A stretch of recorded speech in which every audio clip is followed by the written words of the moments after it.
Ciao and welcome to a new class. I'm Giulia and today I'm going to talk about how to capture movement and action with natural light. Are you ready? Let's start. This is one of my most favorite topics in photography ever. This is what takes your photos to from great to oh my god, that's awesome. Why? Because in the world of food photography, everything is static. You're shooting a still image. However, if you learn how to freeze the action or if you learn how to capture the movement, you can create a much more compelling story and you can give your images that wow factor because our eyes are not used to seeing stuff like this happen in real life. Your eyes cannot freeze the motion while photography can. So looking at a picture like this, you're just going, whoa, that's amazing, because it gives you a very different perspective on something that you cannot experience just by using your eyesight. So with natural light, we can freeze the action, so stop it in time by using a fast shutter speed. If we use a slower shutter speed, what happens is that we capture movement, and you can see it's a little blurry, but it's still super nice. Or with flash, bam, you can freeze action just like that. So let's look at this in more detail. So as we explored in the lesson on shutter speed, so go check that out, you freeze the action if the shutter is faster than everything else that moves. Your camera, if you're handhelding, but let's pretend your camera is on a tripod. So if your shutter is faster than your subject, then you freeze the action, you freeze the motion. If your shutter is slower than everything that moves, so in your scene, your subject, then the subject will come out blurry. Now, how do we use this concept in storytelling? When you freeze the action, as I mentioned before, you give immediately that wow factor because we are not used to seeing action stopped in time and frozen in time. So that gives us a very different perspective on what's happening. While blurring allows us to see the full movement of the object and the whole trajectory, so it conveys a sense of three-dimensionality and movement to something that otherwise would be still, like a still image. There are two different kinds of blur. You can have camera blur and subject blur. Now let's pretend that we're not shooting on a tripod, which you should never do, but let's pretend we're not shooting on a tripod. So if the shutter speed is slower than the minimum safe shutter speed, then you will incur in camera shake or camera blur. I talk in more depth about this in the shutter speed lesson, so go check that one out. As for subject blur, if the shutter speed is faster than the safe shutter speed, which means your camera will not move, but if the shutter is slower than your subject, then you will get subject blur. And when you're trying to convey movement for your storytelling, what you want is to freeze the camera blur, so have your camera perfectly still, therefore the tripod, and only have your subject blurry to convey that sense of movement. Now, let's revisit quickly some of the shutter speed and camera settings that you need to capture movement. So you need to have your camera either on shutter priority or on manual mode. We have more in-depth lessons on each of these topics, so go check them all out and this will all make sense. This is just a quick recap. So you set your shutter speed first, Then you set your aperture, and then you set your ISO to compensate for the exposure. But basically, when you're trying to capture movement, either freeze it or blur it, you need to start with your shutter speed. And we will see later what the shutter speeds are for either freezing or blurring. Now, where do you place your focus when you're trying to capture action? It depends on who is performing the action. If you're shooting someone who is performing the action for you, then you want to use a single focus point, which is going to be on the action, or a dynamic focus point with continuous focus.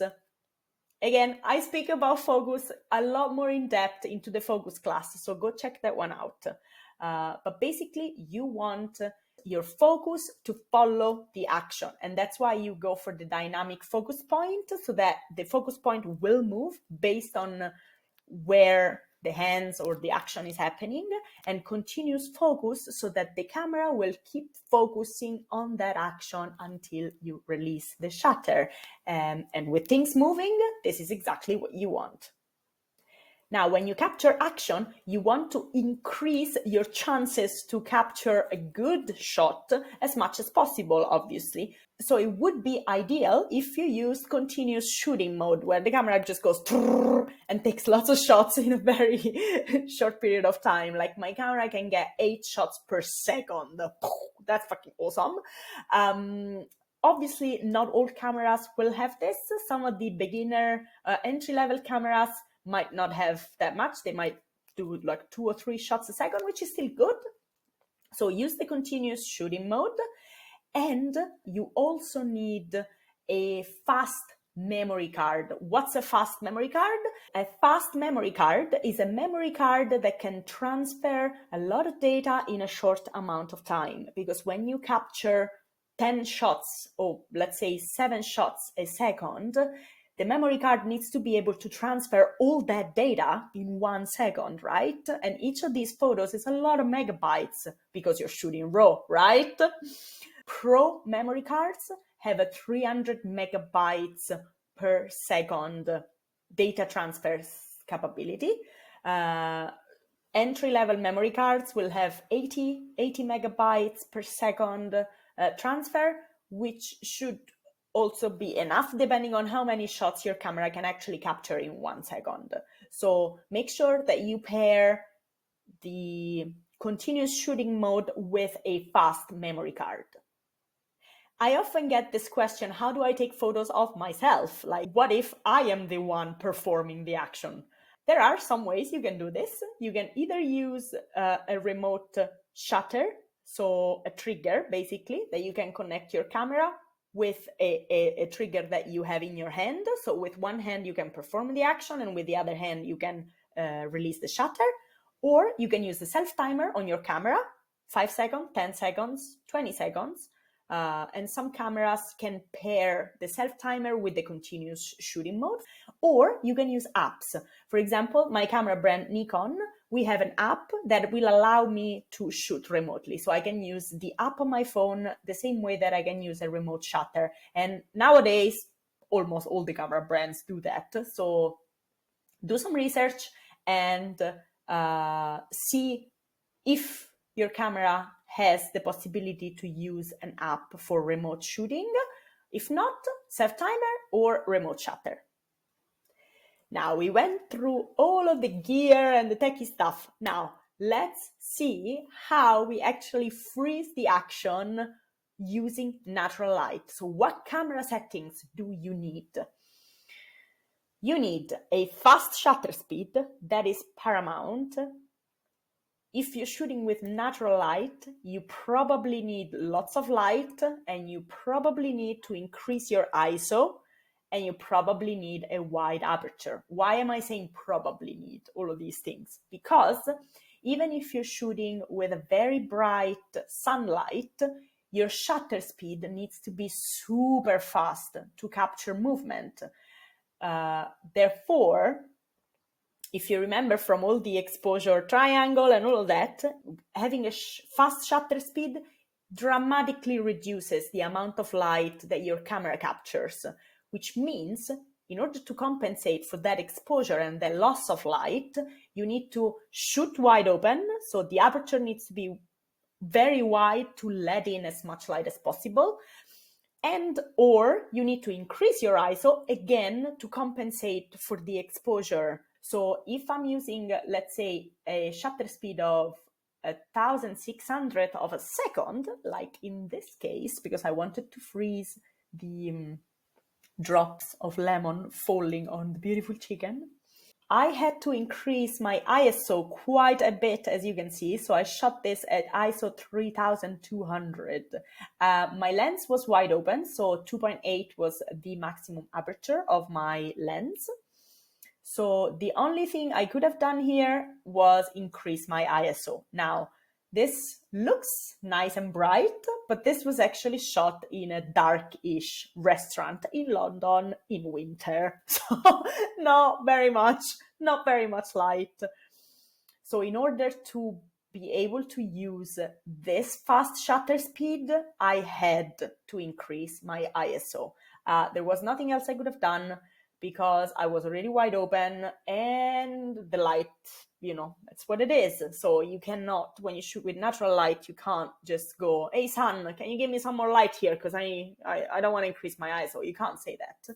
So you might have to compromise on your ISO. That's absolutely fine, as long as you do it with purpose and with awareness that you're doing it.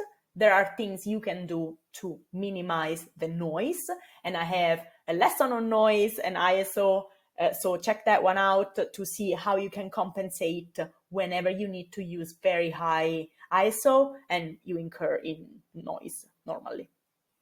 Now, a little less tricky is to actually show the motion blur, because you don't need such a fast shutter speed.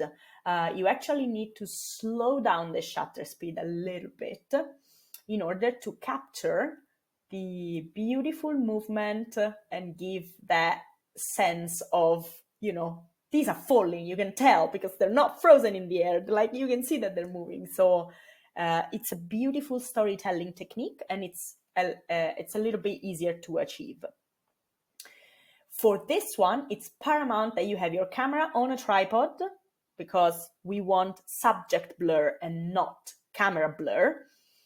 You need to slow down your shutter speed. Why did I put slow in quotation marks? Because, for example, in this case, when you have a lot of light, a slow shutter speed is a 1/400th of a second. So it's not really slow per se, but it's slow in comparison to the speed of the subject. You need lots of light, you might need to increase your ISO, and you might need a wider aperture. Again, because even if it's a slower shutter speed, it's still fairly fast. So I shot this in a restaurant. I had a lot more light. This restaurant was a lot brighter than the previous restaurant. So I had more light. I had a slower shutter speed, which lets in more light. So I was able to actually close my aperture a little bit, and I was able to decrease my ISO. So I didn't need to shoot a such high ISO. 640 is pretty all right. So this one, to get the motion blur, it's a slightly easier setup. You don't have to compromise on your ISO that much. Now, what if you didn't want to compromise at all? You wanted the fastest shutter speed so that you can freeze action. You wanted the freedom to choose whatever aperture works for your storytelling, and you wanted to shoot at the lowest possible ISO so that you don't get any of the noise and any of the grain. Is there a solution? Yes, there is, and it is Flash. Ta-da! With Flash, you are able to capture action effortlessly. You don't have to worry about increasing your ISO. You don't have to worry about opening up your aperture. You don't have to worry about not having enough natural light. With Flash, you can shoot at optimal conditions and just go click, and you freeze the action automatically. If we look at my camera settings here, I shot at f5 because I wanted both my models to be a little bit in focus. So my focus is on the flower here falling and on the food on the counter, but I didn't want my models to be super, super blurry. I want them to still, have some detail in them. So I shot at f5. ISO 100, meaning in this image there's zero noise, no noise, the best possible quality, and 1/200 of a second. How was I able to freeze the action with such a slow shutter speed, you might ask? It's the magic of Flash. So I have a whole course, so many lessons on how to use Flash and why you should start using Flash. I use Flash all the time, and it's just like, it's gonna take your photography to the next level, because basically the speed of the light burst from the flash becomes your shutter speed. And that burst is super fast. It's faster than any shutter speed that you could achieve in your camera. It's like a road runner fast. It's like super, super fast. So that's how you're able to capture movement effortlessly with Flash. It's by using that burst, that super quick burst of light. If you want to learn more, just go have a look at the Flash course, and I'd be super excited to see you using Flash, because it's gonna be a game changer for you and your photography.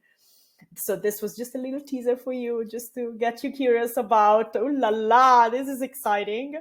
And next up, ta-da! I've got this super, super useful table for you. So you don't have to guess what shutter speed you need to use for what subject. I've put it all in this beautiful table. So if you're trying to shoot drink splashes, so with like lots of splashes, then you need a shutter speed of at least 1,600 of a second. Obviously, here we're talking about natural light, okay? With Flash, that's another story. But natural light, you need at least this speed in order to freeze the splashes, okay? So increase your ISO, increase your light source, shoot on a bright daylight, sunlight, open up your aperture, but you need at least this shutter speed and faster. But this is safe. This is the safe shutter speed, so that you're sure your splashes will come out perfectly sharp and frozen. Drink pours, similar concept, same shutter speed. If you want to capture chefs in action while they do things, or people in general, your safe shutter speed is 1,000 of a second. And so is if you want to capture powders, so like icing sugar, cocoa powder, sprinkles and all of that, your safe shutter speed is 1,000 of a second. If you want to capture sprinkles, like grated cheese or nuts or stuff like that, then you can slow it down to an 800 of a second. And if you want to capture drizzles, so like, for example, in this case, I call it drizzles, but it's also slow pours. So not a fast pour, like woo. Slow pours is like you're pouring slowly, slowly. If you pour slowly, slowly, then a 500 of a second is enough. For this shot, I used 640, which is faster than 500. If you go below 500, so let's say if you use 1/400, then you get a blur. And we can see that here, because here I use 1/400 of a second, which is slower than the recommended safe shutter speed. Therefore, I got blur.